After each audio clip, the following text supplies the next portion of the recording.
Ang napakalaking mansyon ay tila ba isang gintong hawla para kay Lauren. Bawat sulok nito ay sumisigaw ng karangyaan, pero sa loob ng mga dingding na yon, nararamdaman niya ang isang matinding kalungkutan. Isang kalungkutang kumakain sa kanyang kaluluwa. Kahit na ang kanyang asawa, si Kenneth, ay nasa tabi niya. Sa mata ng publiko, sila ang perpektong mag-asawa.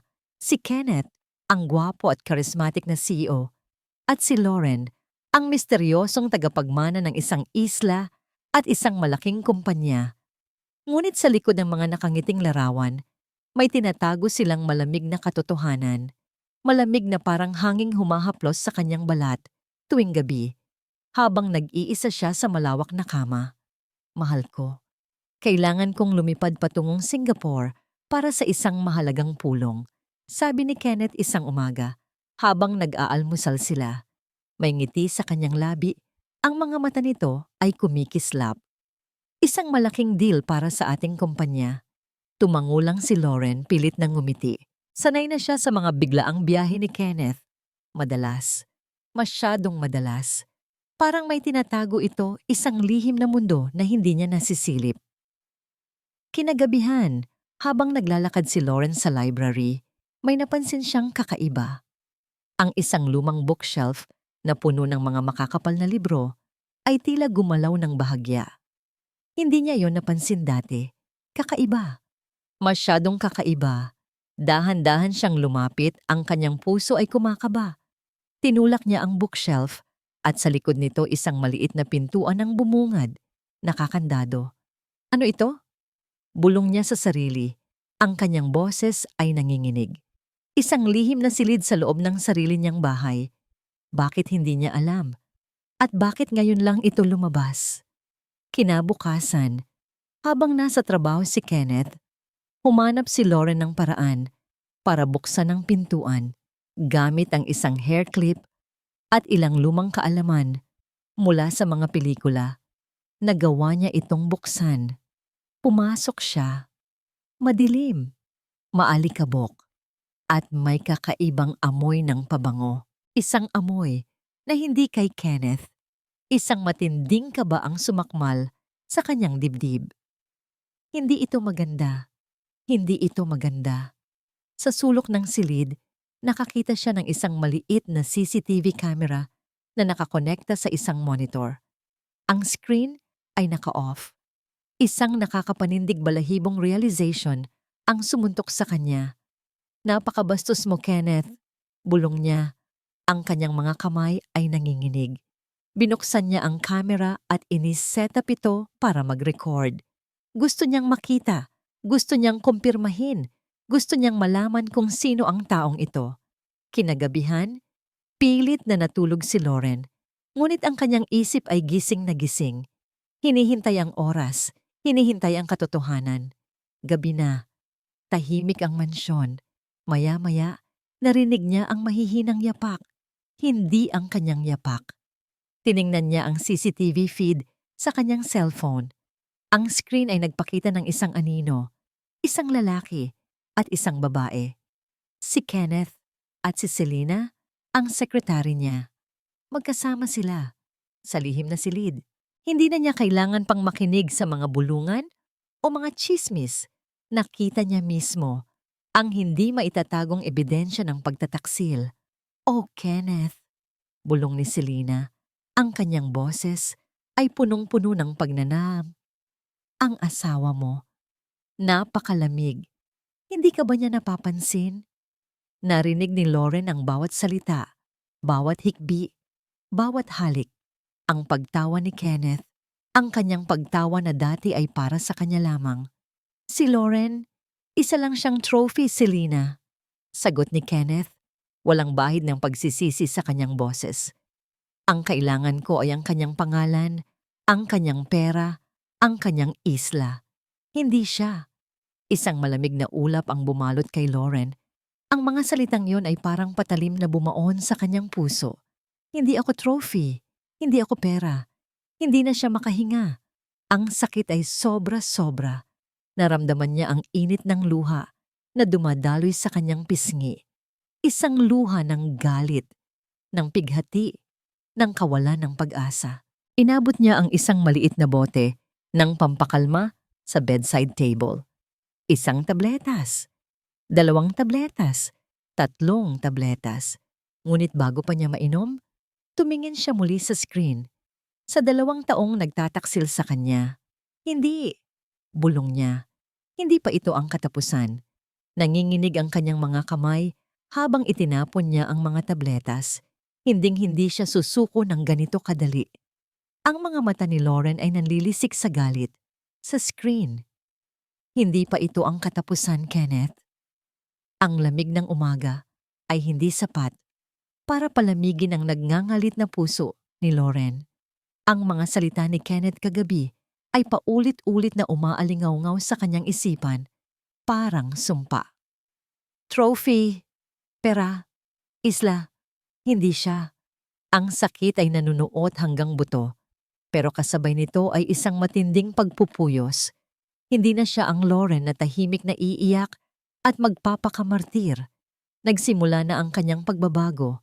Kailangan niyang gumawa ng isang bagay na hindi nila malilimutan, isang babala.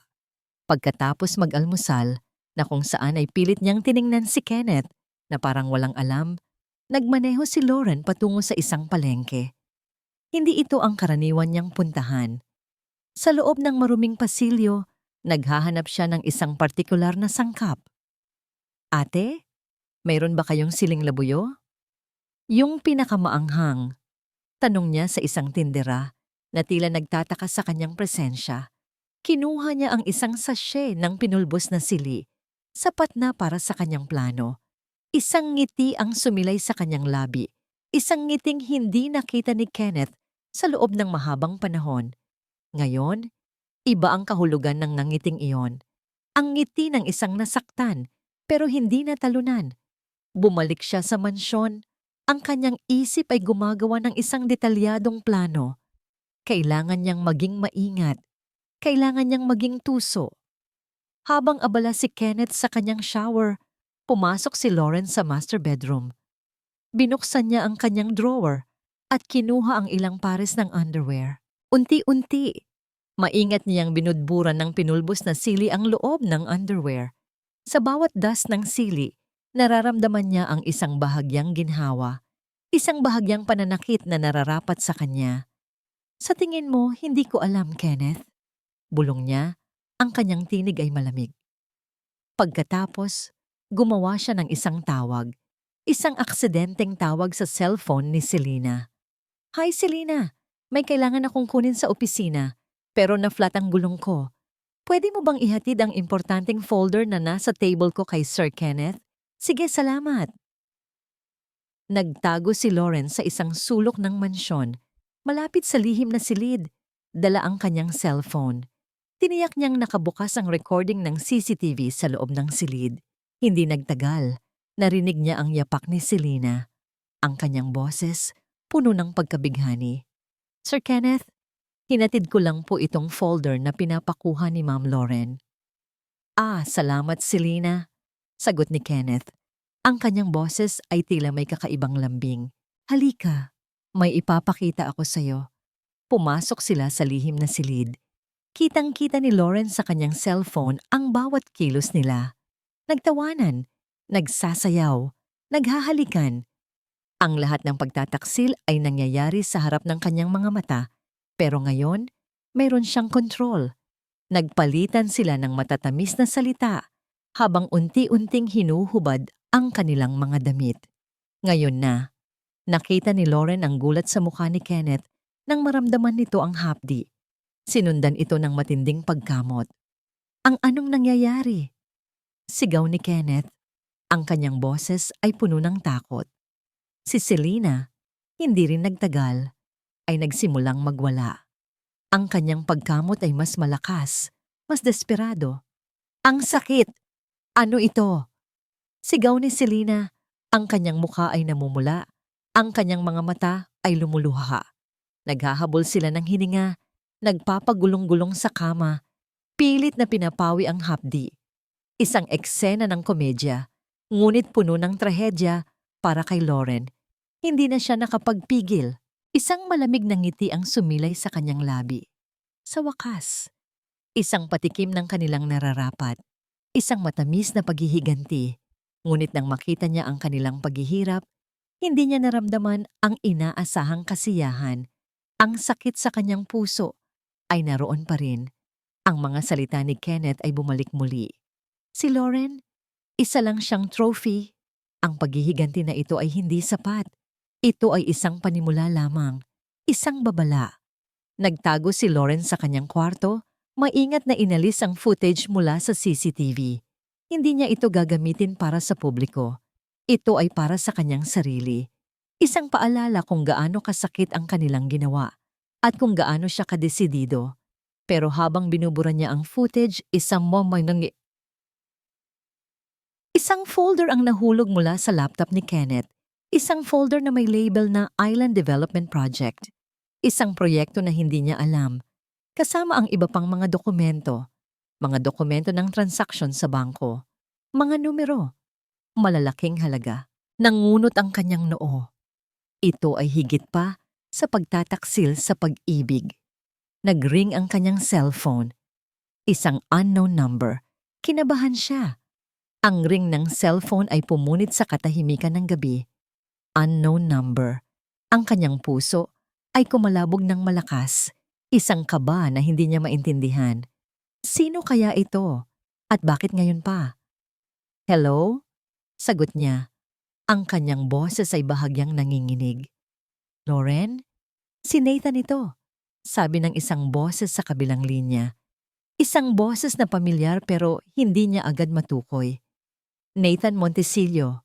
Nagulat si Lauren. Nathan Montesillo. Ang dating head of legal affairs ng kumpanya ng kanyang ama na misteryosong nawala pagkatapos mamatay ng kanyang ama. Si Kenneth ang nagtanggal sa kanya. Nathan, ikaw ba yan? Saan ka nagpunta? Tanong niya, puno ng pagtataka. Kailangan nating mag-usap, Lauren. May mahalaga akong sasabihin sa iyo tungkol kay Kenneth. Tungkol sa isla. Sabi ni Nathan, ang kanyang boses ay seryoso. Hindi ligtas sa telepono. Nag-alinlangan si Lauren. Pwede ba siyang magtiwala? Pagkatapos ng lahat ng nangyari, sino pa ba ang mapagkakatiwalaan niya? Ngunit ang mga dokumento na nakita niya sa laptop ni Kenneth ay nagtulak sa kanya. Saan? Tanong niya. Nagbigay si Nathan ng isang address ng isang maliit na coffee shop sa labas ng syudad. Sa isang liblib na lugar. Maaga pa kinabukasan. Hindi na siya nakatulog ng maayos. Ang mga tanong ay naglalaro sa kanyang isip. Ano ang alam ni Nathan? Bakit ngayon lang siya lumabas? Kinabukasan maaga pa ay nagmaneho na si Lauren patungo sa coffee shop. Nakita niya si Nathan, nakaupo sa isang sulok, nakatitig sa labas ng bintana. Ang kanyang mukha ay seryoso at may bakas ng pag-aalala. Nathan, bati ni Lauren, umupo sa tapat niya. Lauren, salamat at dumating ka. Sabi ni Nathan, alam kong mahirap itong paniwalaan, pero kailangan mong marinig. Inilapag ni Nathan sa lamesa ang isang folder, puno ng mga dokumento, mga bank statements at mga email. Mga dokumento na halos kapareho ng mga nakita ni Lauren sa laptop ni Kenneth. Si Kenneth, Lauren, hindi siya ang akala mo. Ginagamit ka lang niya. Nagsimula si Nathan. Simula nang pumanaw ang iyong ama, nagsimula siyang gumawa ng mga illegal na transaksyon gamit ang pondo ng kumpanya at ang pinakamasahol, balak niyang ibenta ang isla. Nalaglag ang panga ni Lauren.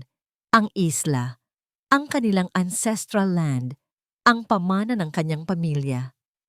Hindi totoo yan. Bulong niya, pilit na tinatanggihan ang katotohanan. May pruweba ako, Lauren. Sabi ni Nathan, ipinapakita ang mga dokumento. Ito ang mga transaction sa offshore accounts. Ito ang mga lihim na pakikipag-ugnayan niya sa isang foreign company para sa pagbenta ng isla. Binantaan niya ako nang malaman ko ang lahat ng ito, kaya ako nawala. Ang galit na naramdaman ni Lauren kay Kenneth ay ngayon ay naging matinding pagkasuklam. Hindi lang pagtataksil sa kanya bilang asawa, kundi pagtataksil sa kanyang pamilya, sa kanilang legacy. May iba pa, Lauren, dagdag ni Nathan, ang kanyang boses ay mas bumaba. Tungkol sa pagkamatay ng kapatid mo. Biglang nanlamig ang buong katawan ni Lauren. Ang kapatid niya, ang aksidenteng pagkalunod nito na sinasabing isang trahedya. Anong ibig mong sabihin? Tanong niya. Ang kanyang puso ay kumalabog ng matindi. Hindi aksidente ang pagkamatay ng kapatid mo. Nakita ko si Kenneth kasama ang isang kakaibang tao bago ang insidente. Meron silang pinag-uusapan na pera at obstacles. Sabi ni Nathan, ang kanyang mga mata ay puno ng pag-aalala. Hindi ko masabi ng direkta, pero pinaghihinalaan kong may kinalaman si Kenneth sa pagkamatay niya para maangkin ang lahat ng mana. Napahawak si Lauren sa kanyang dibdib. Ang kanyang mundo ay gumuho. Ang taong pinakasalan niya, ang taong minahal niya, ay isang halimaw. Isang halimaw na handang pumatay para sa pera. Pero paano? Bakit? Bulong niya. Ang kanyang boses ay halos hindi marinig. Kailangan nating magtulungan, Lauren, para sa hustisya ng pamilya mo at para protektahan ang isla. Sabi ni Nathan, inabot ang kanyang kamay. Hindi mo kailangang gawin ito ng mag-isa. Tiningnan ni Lauren ang kamay ni Nathan. Pagkatapos ay ang kanyang mga mata. Nakita niya ang sinseridad, ang pag-aalala. Sa gitna ng kanyang kawalan ng pag-asa, mayroong isang maliit na sinag ng pag-asa. Inabot niya ang kamay ni Nathan. Pag-uwi ni Lauren sa mansyon, diretso siya sa kanyang kwarto. Ang mga salita ni Nathan ay patuloy na naglalaro sa kanyang isipan. Ang isla, ang kapatid niya, si Kenneth. Lumapit siya sa lumang kahon na nakatago sa ilalim ng kanyang kama. Ang kahon na naglalaman ng mga lumang alaala ng kanyang kapatid. Binuksan niya ito. Sa ilalim ng mga larawan at lumang laruan, mayroon siyang nakitang isang lumang, hardbound na libro. Hindi ito karaniwang libro. Ito ay isang journal, ang journal ng kapatid niya. Ang lumang talaarawan ay tila ba nag-aantay lamang sa tamang panahon para buksan. Hawak-hawak ni Lauren ang hardbound na aklat. Ang kanyang mga daliri ay nanginginig. Ang journal ng kanyang kapatid. Dahan-dahan niyang binuksan ang takip. Ang amoy ng lumang papel at tuyong bulaklak ay sumalubong sa kanya. Ang unang pahina ay may sulat kamay ng kanyang kapatid. Para sa'yo, aking mahal na kapatid. Sana maintindihan mo ako balang araw. Isang butil ng luha ang pumatak sa pahina. Nagsimula siyang magbasa. Bawat pahina ay isang sulyap sa buhay ng kanyang kapatid, sa kanyang mga pangarap at sa kanyang mga takot. Hanggang sa makarating siya sa mga pahinang naglalaman ng pangalan ni Kenneth.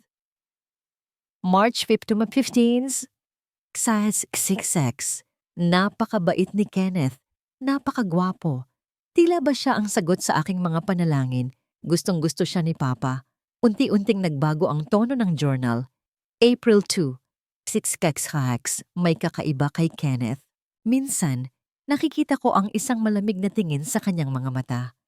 Parang may tinatago siya. Pero siguro, imagination ko lang yon. May 10 imanin XXX.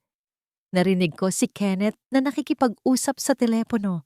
May sinasabi siya tungkol sa control at pagkuha ng lahat. Hindi ko naintindihan. Natatakot ako. Nanlamig ang dugo ni Lauren. Ang mga hinala ni Nathan ay unti-unting nagiging katotohanan. Hindi lang siya nag-iisa sa kanyang pagdududa. June 1 agyan XXX. Sinabi ko kay Papa ang mga nararamdaman ko kay Kenneth. Sabi niya, masyado lang akong nag-iisip, pero alam kong may mali.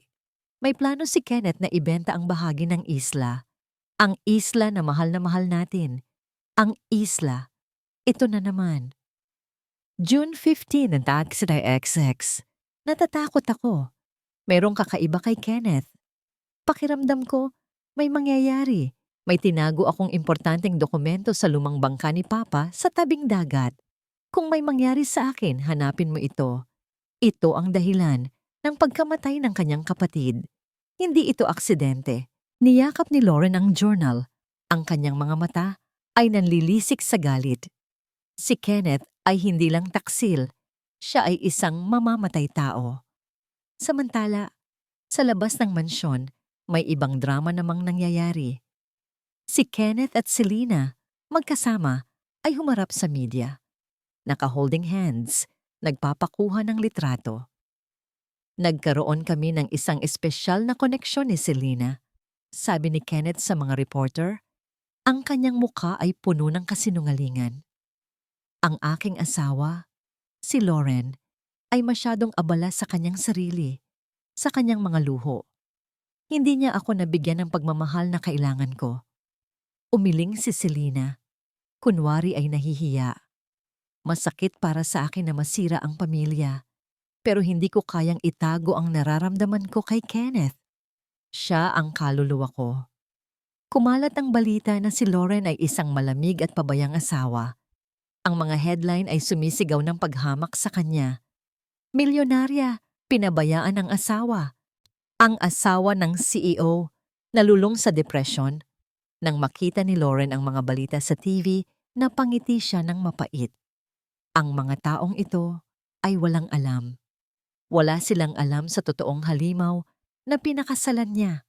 Hayaan mo silang magsaya, Lauren, sabi ni Nathan sa telepono. Mas marami tayong importanteng bagay na kumpirmahin. Sinabi ni Lauren kay Nathan ang tungkol sa journal at ang huling entry ng kanyang kapatid, ang lumang bangka. Kailangan nating pumunta doon bukas, Nathan, sabi ni Lauren. Ang kanyang boses ay puno ng determinasyon. Kailangan nating mahanap ang dokumentong yon. Habang nag-uusap sila, isang matandang babae ang naglalakad sa kalsada, malapit sa gate ng mansyon, isang dating personal assistant ng ama ni Lauren. Mayroon siyang isang lumang sobre sa kanyang kamay. Nakita niya ang mga headlines sa dyaryo, ang mga larawan ni Kenneth at Selena. Umiling siya. Alam ang katotohanan. Nagring ang doorbell. Si Lauren, nakasama pa rin ni Nathan sa telepono, ay nagulat. Wala siyang inaasahang bisita. Dahan-dahan niyang binuksan ang pinto. Isang matandang babae ang nakatayo doon, may luha sa kanyang mga mata. Ma'am Lauren, sabi ng matanda, iniabot ang isang lumang sobre. Galing ito sa iyong ama. Sinabi niya sa akin na ibigay sa iyo kung sakaling may mangyari. Kinuha ni Lauren ang sobre. Ang kanyang puso ay kumalabog. Hawak ni Lauren ang lumang sobre, ang kanyang mga kamay ay nanginginig. Ang sulat kamay ng kanyang ama. Ang boses ng matandang babae, si Aling Tess, ay narinig pa rin sa kanyang tainga. Galing ito sa iyong ama. Sinabi niya sa akin na ibigay sa iyo kung sakaling may mangyari. Binuksan niya ang sobre. Sa loob ay isang pahina ng sulat at isang maliit na USB drive. Ang sulat ay maikli, ngunit puno ng pag-aalala. Aking pinakamamahal na anak, kung nababasa mo ito, ibig sabihin ay hindi na ako narito. May mga bagay na kailangan mong malaman. Mag-ingat ka kay Kenneth. Hindi siya ang iniisip mo. Hanapin si Mang Tonyo sa lumang resort. Siya ang magsasabi sa iyo ng lahat. At ang USB, nandoon ang katotohanan. Mahal kita, anak. Nanlambot ang tuhod ni Lauren. Ang kanyang ama ay may alam. Lahat sila ay may alam. At si Kenneth, Aling Tess, alam niyo po ba kung ano ang laman ng USB na ito? Tanong ni Lauren, ang kanyang boses ay nanginginig. Umiling si Aling Tess. Ang kanyang mga mata ay puno ng lungkot. Hindi ko po alam, ma'am. Basta ang bilin ng ama niyo, ibigay ko lang sa inyo. Niyakap ni Lauren si Aling Tess. Nagpapasalamat sa katapangan nito. Pagkatapos, tumawag siya kay Nathan. Nathan, kailangan nating makita si Mang Tonyo. Ngayon na, sabi ni Lauren. Ang kanyang boses ay puno ng pagkadali. Nagkita sila ni Nathan sa labas ng mansyon at nagmaneho patungo sa lumang resort na binanggit ng kanyang ama. Ang resort ay matagal nang abandonado. Tanging ang hangin lamang ang tila naglalaro sa mga lumang gusali. Nakita nila si Mang Tonyo, isang matandang lalaki na may malalim na kunot sa mukha. Nakaupo sa isang lumang bangko, nakatanaw sa dagat. Ang kanyang buhok ay puti na, ngunit ang kanyang mga mata ay may bakas pa rin ng kalungkutan. Mang Tonyo, bati ni Lauren, umupo sa tabi niya. Lumingon si Mang Tonyo, ang kanyang mga mata ay nanlaki nang makita si Lauren. Lauren, malaki ka na. Kamukhang kamukha mo ang iyong ina. Nagsimulang magsalita si Mang Tonyo, ang kanyang boses ay tila napakahirap para sa kanya. Alam ko kung bakit kayo narito. Ang kapatid mo, hindi siya aksidenteng namatay. Napahawak si Lauren sa braso ni Nathan.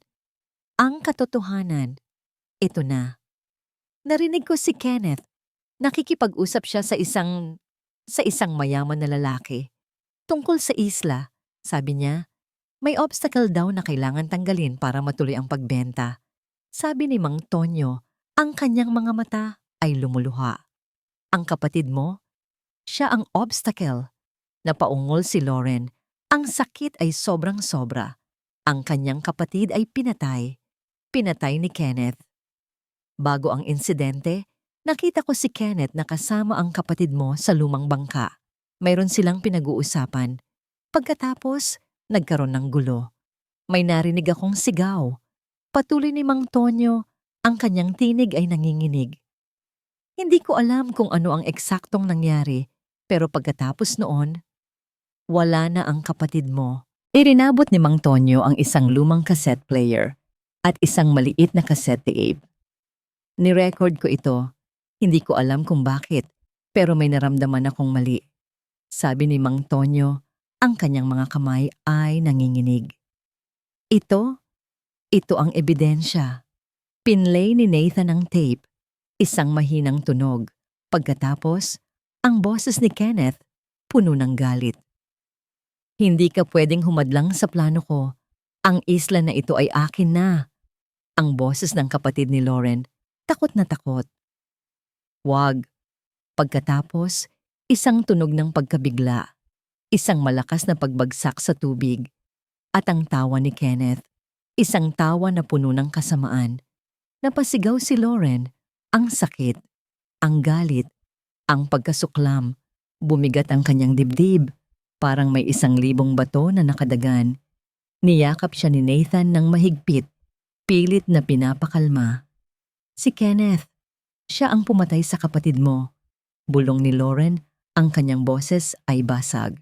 Samantala, sa di kalayuan, may isang lalaki na nakatago sa likod ng mga puno. May hawak na binoculars. Nakikita niya si Lauren at Nathan kasama si Mang Tonyo. Mabilis siyang nag-text sa isang number. Nakita ko sila. Nagkita sila ng matandang lalaki. Hindi nagtagal. Nagring ang telepono ni Kenneth. Ano? Sigaw ni Kenneth pagkatapos basahin ang text.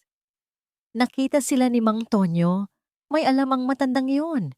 Natawa si Kenneth, isang tawa na walang kaluluwa. Kaya pala, naghahanap na ng kaalyado ang asawa ko. Sabi ni Kenneth, ngumiti ng mapait. Simulan na ang phase 2, utos ni Kenneth sa kanyang tauhan. Ang kanyang mga mata ay nagnininga sa kasamaan. Panahon na para mawala na ng tuluyan si Lauren sa larawan. Ang tawa ni Kenneth sa recording ay patuloy na umaalingaw-ngaw sa isipan ni Lauren. Isang tawa na sumisira sa bawat alaala ng pagmamahal na akala niya ay totoo.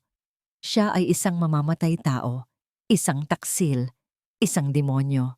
Gagamitin natin ito, Lauren, sabi ni Nathan. Ang kanyang mga mata ay puno ng determinasyon. Ang recording, ang journal, at ang mga dokumento ng iyong ama. Ito ang magiging sandata mo. Ngunit paano? Paano niya ihaharap ang lahat ng ito sa publiko? Ang mundo ay nakakita lamang ng isang Lauren na nalulugmok sa lungkot. Isang asawang pinagtaksilan. Hindi nila alam ang tunay na lakas na nagtatago sa kanya. Kailangan kong gawin ito, Nathan, para sa kapatid ko, para sa aking ama, para sa isla. Sabi ni Lauren, ang kanyang mga mata ay nagniningas sa galit at pagnanais para sa hustisya. Araw ng Lunes. Isang emergency press conference ang idinaos ni Kenneth at Selena. Ang mga headline ay kumalat na parang apoy sa kagubatan. Kenneth at Selena magpapakasal na. Ang CEO ipagtatanggol ang kanyang bagong pag-ibig. Pinanood ni Lauren ang balita sa kanyang laptop. Si Kenneth nakangiti, hawak ang kamay ni Selena. Ang pagpapaimbabaw ay nakakasuka. Ang aking asawa, si Lauren, ay kasalukuyang nagpapagaling sa isang mental health facility. Pagsisinungaling ni Kenneth, ang kanyang boses ay malumanay. Labis siyang nalungkot sa pagkamatay ng kanyang kapatid, kaya't siya ay nakakaranas ng matinding depresyon at delusyon. Tinulungan ni Selena si Kenneth. Humihingi po kami ng pangunawa. Kailangan po ni Lauren ng oras para makapagpahinga. Natawa si Lauren, isang mapait na tawa. Mental health facility, delusyon. Haharapin ko sila, sabi ni Lauren kay Nathan, nakatabi niya. Ngayon na. Nagmaneho sila patungo sa hotel kung saan idinaraos ang press conference. Ang kaba ay unti-unting napalitan ng determinasyon. Pagdating nila, nagkukumpulan ang mga reporter. Ang ilaw ng mga kamera ay nakakasilaw.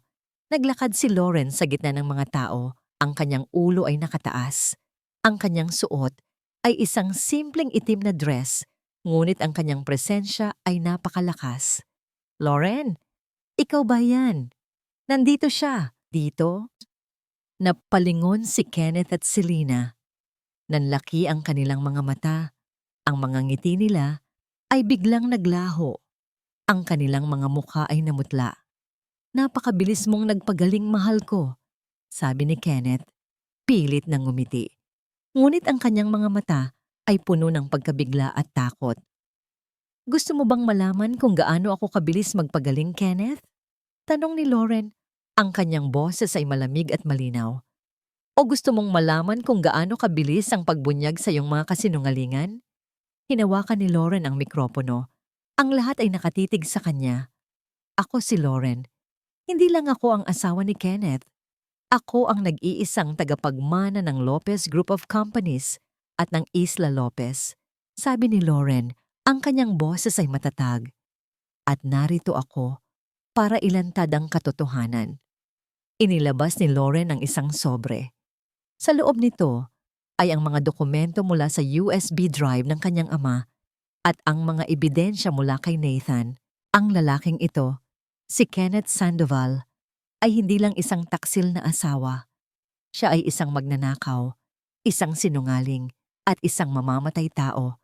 Sabi ni Lauren, ang kanyang tingin ay matalim na nakatuon kay Kenneth. Ang bulong-bulungan ay kumalat sa buong silid.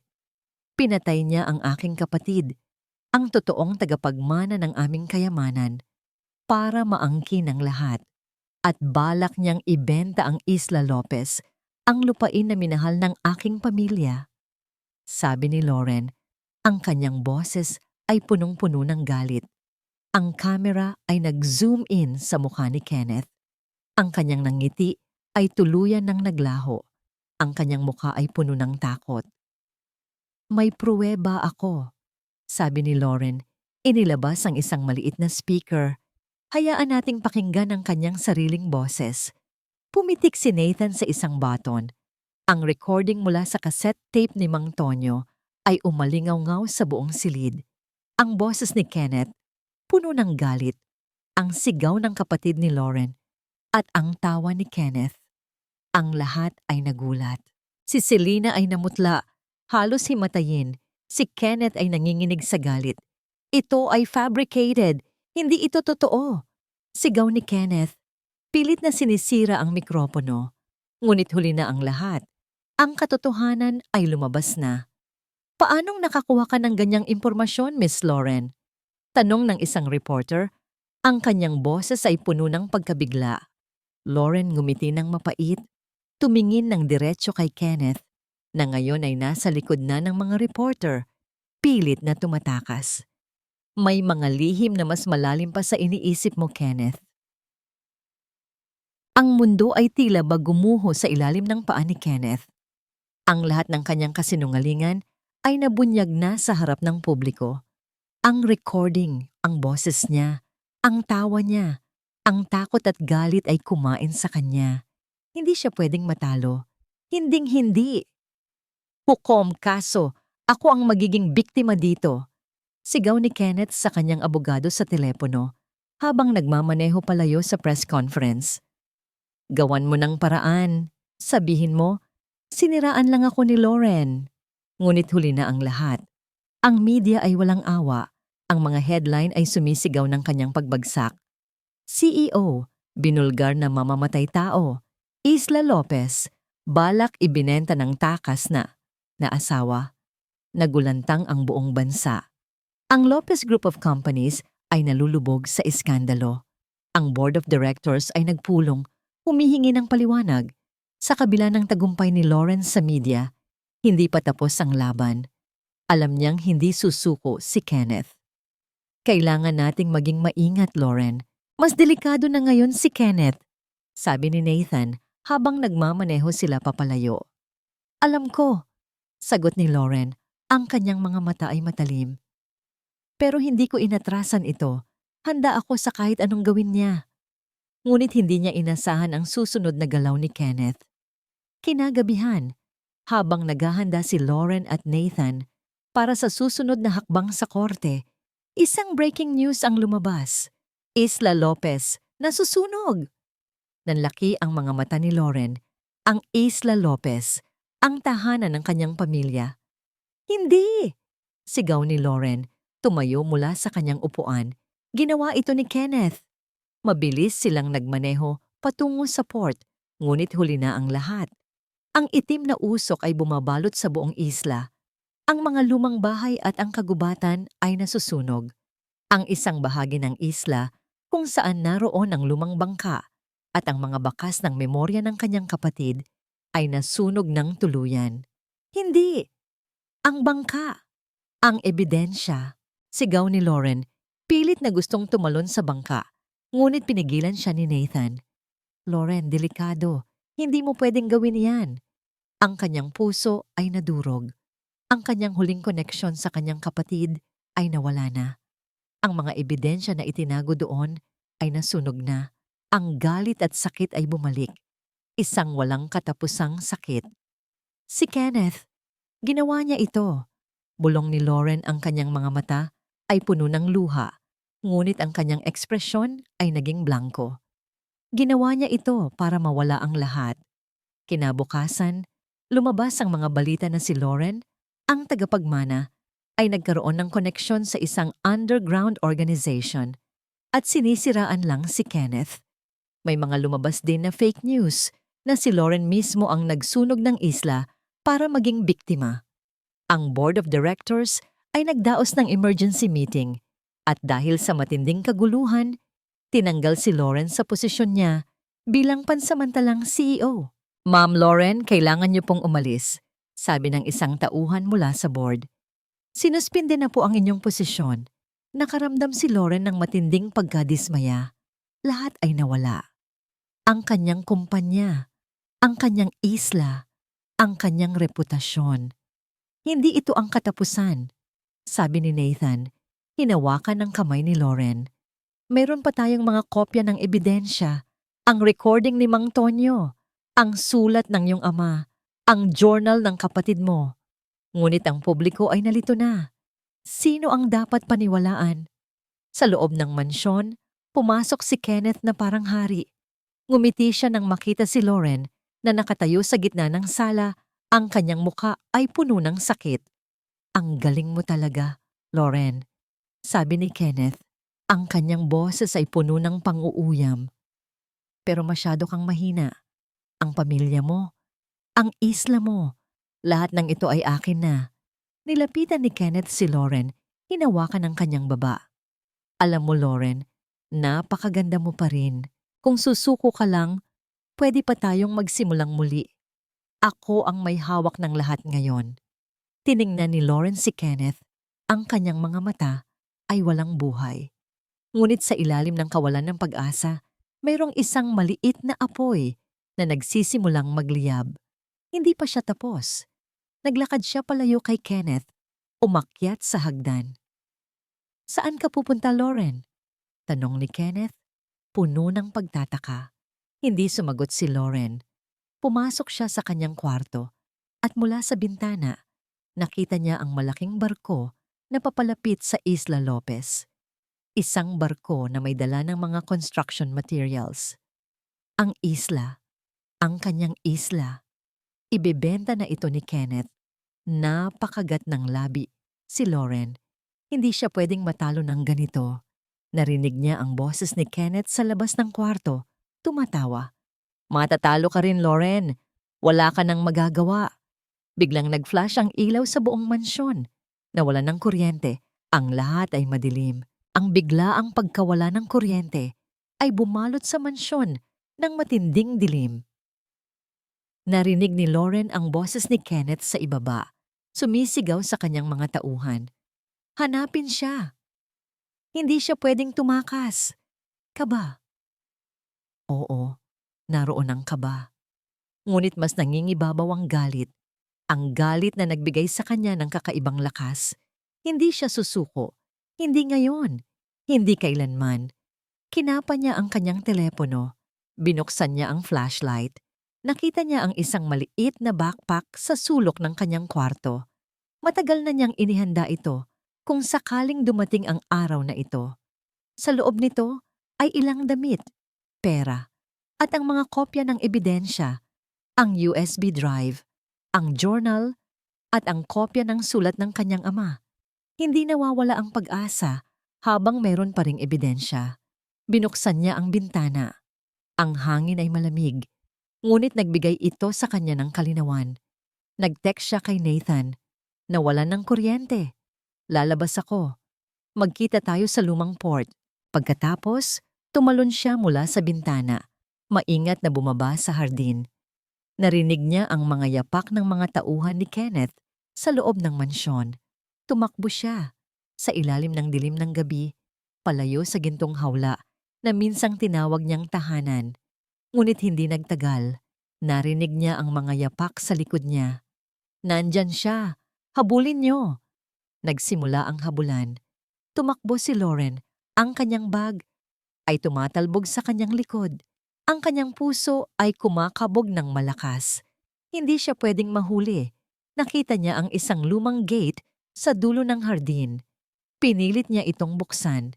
Bigla, may humawak sa kanyang braso. Nilingon niya. Isang matangkad na anino. Isang lalaki. Lauren, ako ito. Nathan. Bulong ng lalaki. Nakahinga si Lauren ng maluwag. Nathan! Dito? Sabi ni Nathan. Hinila siya patungo sa isang nakatagong sasakyan. Nag-set up ako ng blackout sa mansyon. Alam kong susubukan niyang pigilan ka. Nagsimula silang magmaneho. Sa likod nila, narinig nila ang mga sigaw ng mga tauhan ni Kenneth. Nasaan tayo pupunta? Tanong ni Lauren. Sa isang lugar na hindi nila tayo mahahanap. Mayroon akong isang maliit na bahay sa probinsya. Walang nakakaalam. Sagot ni Nathan. Ang kanyang mga mata ay nakatuon sa daan. Sa loob ng kotse, tiningnan ni Lauren ang kanyang telepono. Mayroong isang text mula sa isang unknown number. Susuko ka rin. Akin na ang lahat. At malalaman ng mundo kung gaano kakahina. Si Kenneth. Hindi. Bulong ni Lauren. Hindi pa ako susuko. Sa loob ng 3 araw, nagtago sila ni Nathan sa probinsya. Malayo sa kaguluhan ng syudad, sa gitna ng payapa at sariwang hangin. Ngunit hindi nawala ang pag-aalala. Ang Isla Lopez ay nasusunog. Ang kanyang kumpanya ay nasa kamay na ni Kenneth. Lauren, may nahanap akong isa pang koneksyon, sabi ni Nathan habang tinitingnan ng isang lumang dyaryo. Ang tao na nakipag-ugnayan kay Kenneth tungkol sa pagbenta ng isla. Siya ay may koneksyon sa isang pamilya na matagal ng kalaban ng pamilya mo sa negosyo. Matagal na silang gustong kumuha ng bahagi ng Lopez Group. Isang bagong piraso ng puzzle. Isang mas malalim na koneksyon. Kaya pala, bulong ni Lauren, hindi lang pera ang habol ni Kenneth. Gusto niyang sirain ang pamilya ko. Kailangan nating mag-isip ng paraan para mabawi ang lahat, Lauren, sabi ni Nathan. Hindi tayo pwedeng magtago habang buhay. Sa gabi, habang nakaupo sila sa labas ng bahay na katanaw sa mga bituin, naramdaman ni Lauren ang isang kakaibang kapayapaan sa tabi ni Nathan. Sa gitna ng kaguluhan, siya ang kanyang payapa. "Salamat, Nathan," sabi ni Lauren. Ang kanyang boses ay puno ng sinseridad. "Hindi ko ito magagawa nang wala ka." Ngumiti si Nathan. "Magkasama tayo, Lauren." Biglang nagring ang telepono ni Nathan. Isang tawag mula sa isang contact niya sa media. "Nathan, may balita. Ang kumpanya ni Kenneth na diskubring may ginagawang illegal transactions. May tumulong sa kanya para linisin ang pera, pero nahuli na." Nanlaki ang mga mata ni Lauren at Nathan. Isang bagong pag-asa. Ang taong nakipag-ugnayan kay Kenneth sa pagbenta ng isla, siya ang kasabwat sa money laundering. At ngayon, hawak na siya ng pulisya. Isang malaking ngiti ang sumilay sa labi ni Lauren.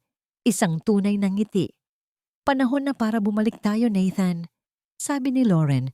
Ang kanyang mga mata ay nagnininga sa determinasyon. Panahon na para tapusin ito. Ngunit habang nagpaplano sila, hindi nila alam na may isang taong nakamasid sa kanila mula sa malayo. Isang anino na sumusunod sa bawat galaw nila. Ang balita ay parang isang bagong hangin na nagbigay ng lakas kay Lauren. Ang kasabot ni Kenneth sa money laundering ay nahuli na. Ito ang kailangan niya para baliktarin ang sitwasyon. "Ito na ang pagkakataon natin, Lauren," sabi ni Nathan. Ang kanyang boses ay puno ng pag-asa. "Ibigay natin sa kanila ang lahat ng ebidensya." Bumalik sila sa syudad, ngunit hindi sa mansyon. Dumiretso sila sa opisina ng abogado ni Nathan, isang matandang kaibigan at kasamahan na pinagkakatiwalaan niya. "Kompleto na ang ebidensya, Lauren," sabi ng abogado habang tinitingnan ang mga dokumento.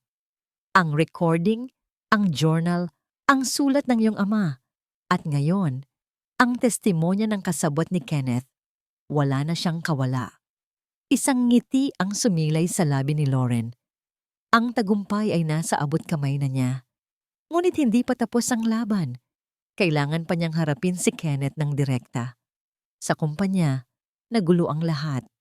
Ang board of directors ay nagpulong muli, puno ng galit at pagkadismaya. Si Kenneth ay nasa ilalim ng matinding pressure. "Hindi ko alam ang sinasabi niyo. Walang katotohanan ang mga paratang." Sigaw ni Kenneth sa board. Pilit na ipinagtatanggol ang kanyang sarili. "Ginawa ito ni Lauren para sirain ako." Ngunit ang ebidensya ay napakalakas. Ang testimonya ng kasabwat niya ay nagbigay ng lahat ng detalye. Nang araw na yon, may isang emergency press conference ang ipinatawag ng Lopez Group of Companies. Hindi si Kenneth ang nagtawag nito. Si Lauren. Nagulat ang lahat nang makita si Lauren na pumasok sa silid kasama si Nathan at ang kanyang abogado. Ang kanyang ulo ay nakataas. Ang kanyang mga mata ay matalim at puno ng determinasyon. "Lauren, anong ginagawa mo rito?" Sigaw ni Kenneth, na naroon din sa press conference kasama si Selena. "Nandito ako, Kenneth, para tapusin ang sinimulan mo," sagot ni Lauren. Ang kanyang boses ay matatag. Inilabas ni Lauren ang lahat ng ebidensya. Isa-isa niyang ibinunyag ang lahat ng krimen ni Kenneth. Ang pagpatay sa kanyang kapatid, ang tangkang pagbenta ng isla, ang money laundering, at ang lahat ng kanyang kasinungalingan.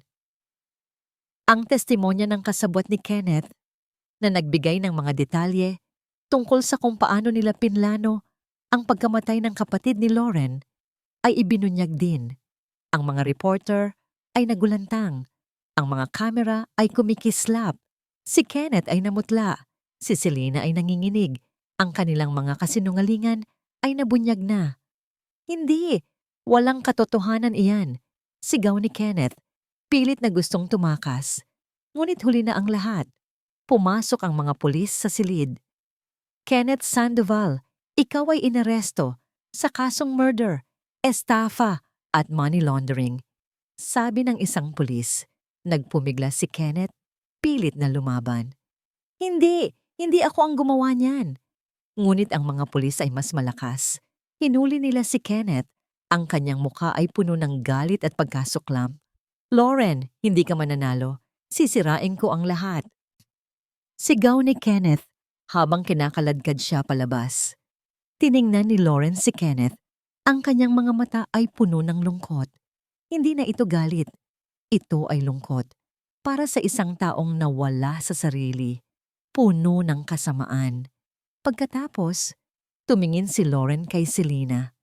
Si Selena ay nakatayo pa rin doon, namumutla, walang magawa.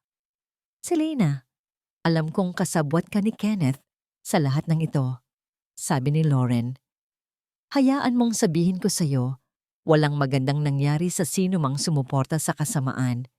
Biglang lumapit si Selena kay Lauren, sinubukang sampalin siya, ngunit mabilis na hinarang ni Nathan ang kanyang kamay. Tama na, Selena, sabi ni Nathan. Ang kanyang boses ay matasidamatag. Tapos na ang laro. Niyakap ni Lauren si Nathan, naramdaman ang init at suporta nito.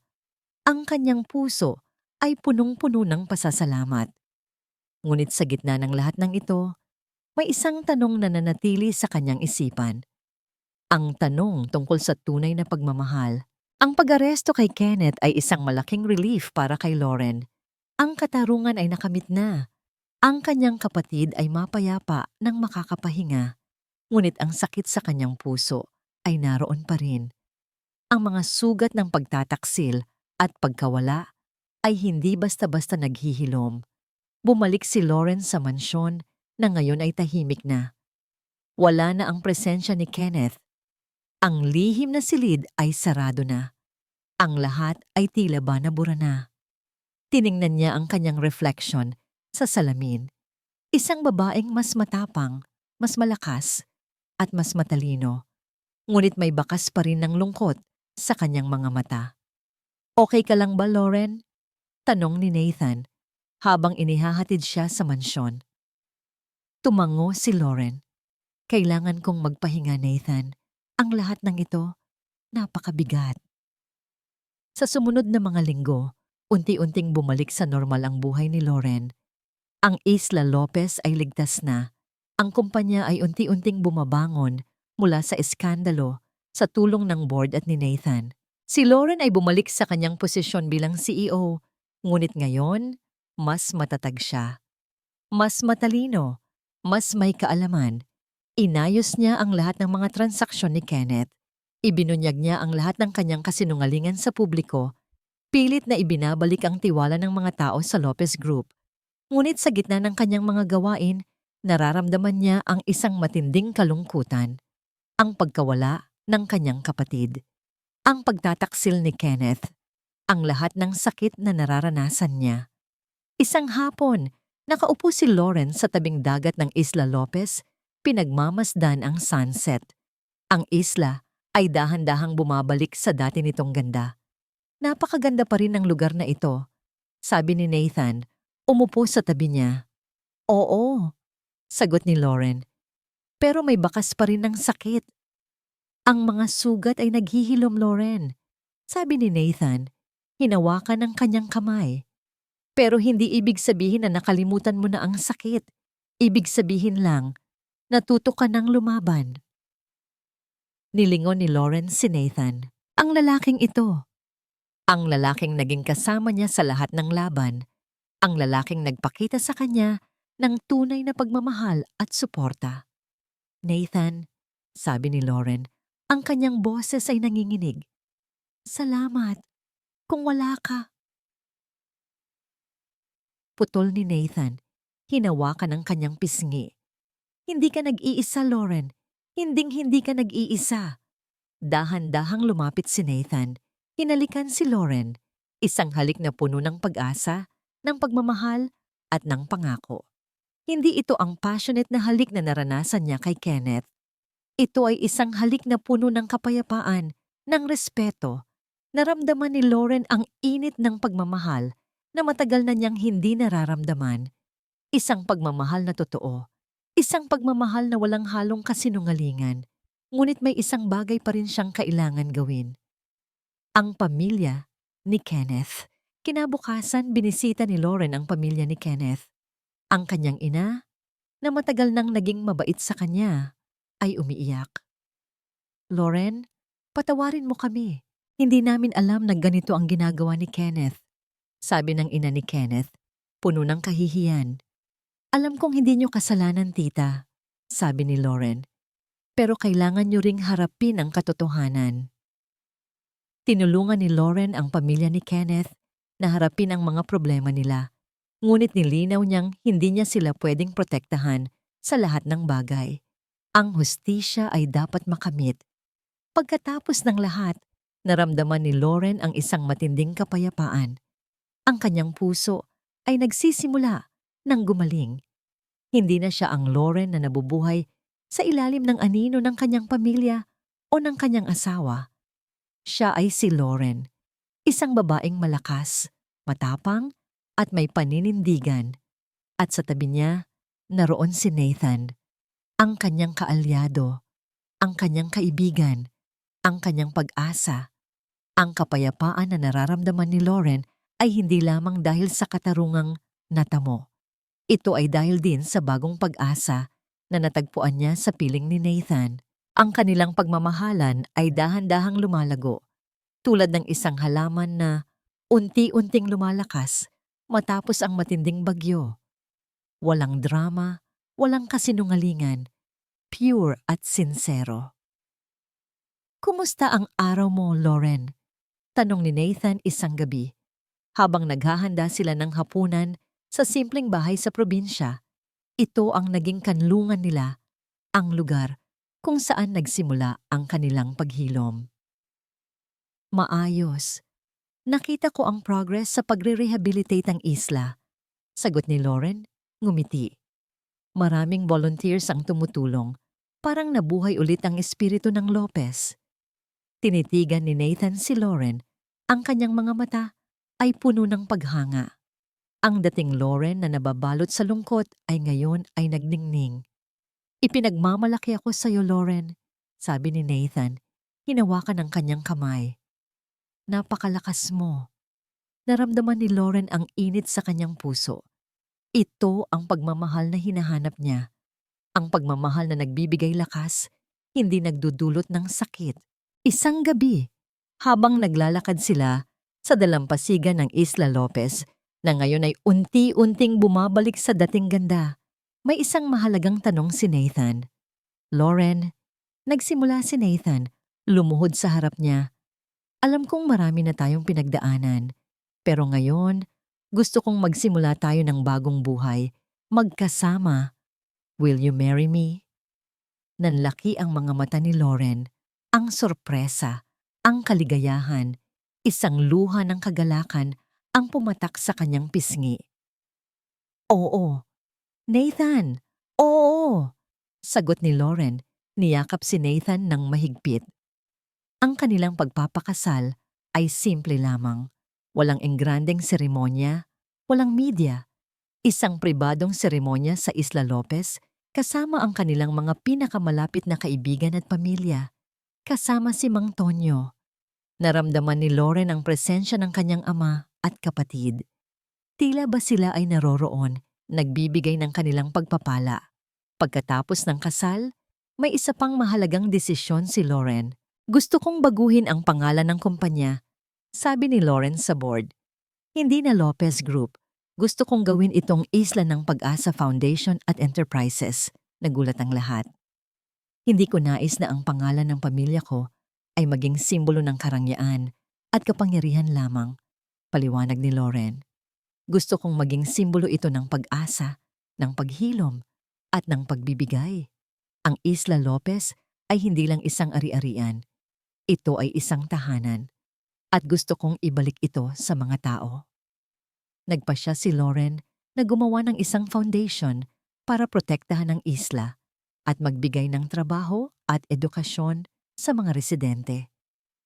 Ang Lopez Group ay magiging isang social enterprise na ang kita ay gagamitin para sa kapakanan ng isla at ng mga tao nito. Hindi lang isang negosyo, ito ay isang misyon. Ang balita ay kumalat. Pinuri si Lauren ng publiko. Ang kanyang kwento ay naging inspirasyon. Mula sa isang babaeng na biktima ng pagtataksil, siya ay naging isang leader na nagbibigay ng pag-asa.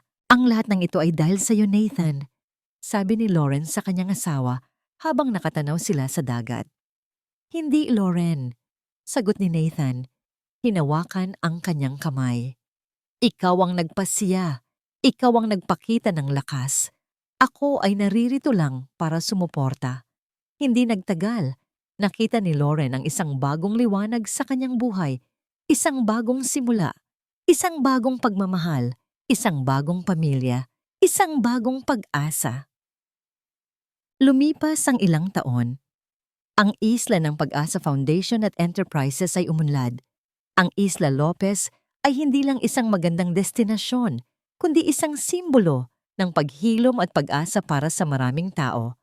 Si Lauren, na ngayon ay mas matatag at mas matalino, ay naging isang inspirasyon. Ang kanyang kwento ay ipinapalabas sa mga pelikula at teleserye, isang patunay na ang pagmamahal, katapatan at kapatawaran ay mananaig laban sa kasamaan. Isang araw, habang nasa opisina si Lauren, may pumasok. Isang matandang babae, may kasamang 2 bata. Lauren, sabi ng matanda. Ang kanyang boses ay nanginginig. Siya ang ina ni Kenneth. Tita, bati ni Lauren, nakangiti. Hindi na siya nagtatago ng galit. Ngayon, naroon na ang kapatawaran. Salamat, Lauren.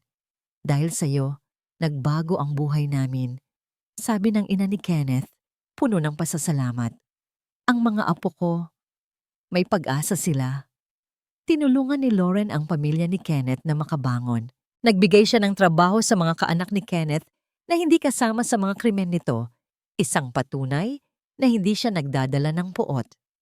Ngunit hindi niya kinalimutan ang katarungan. Si Kenneth ay nakulong at tinatama sa ang nararapat na parusa. Walang awa. Walang pagpapatawad sa mga krimen niya. Isang hapon, naglalakad si Lauren sa dalampasigan ng Isla Lopez kasama si Nathan at ang kanilang 2 anak. Isang batang lalaki at isang batang babae na punong-puno ng sigla at tuwa. Ang batang lalaki ay kamukha ni Nathan at ang batang babae ay kamukha naman ni Lauren. Mama, Papa, tingnan niyo po ang ganda ng sunset, sigaw ng kanilang anak na babae. Niyakap ni Lauren si Nathan. Ang kanyang puso ay punong-puno ng pagmamahal. Ito ang kanyang tunay na kaligayahan. Isang pamilya na binuo sa pagmamahal, respeto at katapatan. Hindi na siya ang Lauren na naghahanap ng pagkilala o nagtatago sa anino ng kanyang pamilya. Siya ay si Lauren, isang asawa, isang ina, isang leader, isang babaeng natutong mahalin ang kanyang sarili at matagpuan ang tunay na pagmamahal sa gitna ng kaguluhan. Mahal kita, Lauren, bulong ni Nathan. Mahal din kita, Nathan, sagot ni Lauren. Hinalikan ng kanyang asawa. Tumingin si Lauren sa horizon. Ang araw ay unti-unting lumulubog, nagbibigay ng gintong kulay sa buong isla. Ang kanyang buhay ay parang isang pelikula, puno ng twists, drama, at sakit. Ngunit sa huli, natagpuan niya ang kanyang happy ending.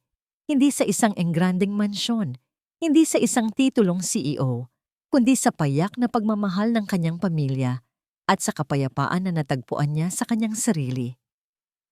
Ang tunay na kaligayahan ay hindi matatagpuan sa yaman o kapangyarihan, kundi sa pagmamahal, pagtitiwala, at sa pagiging totoo sa iyong sarili. At ito, ang kanyang kwento, ay isang paalala sa lahat na kahit gaano man kadilim ang landas, mayroong laging liwanag sa dulo. At ang pag-ibig, lalo na ang pag-ibig sa sarili, ang magiging gabay mo patungo sa walang hanggang kaligayahan.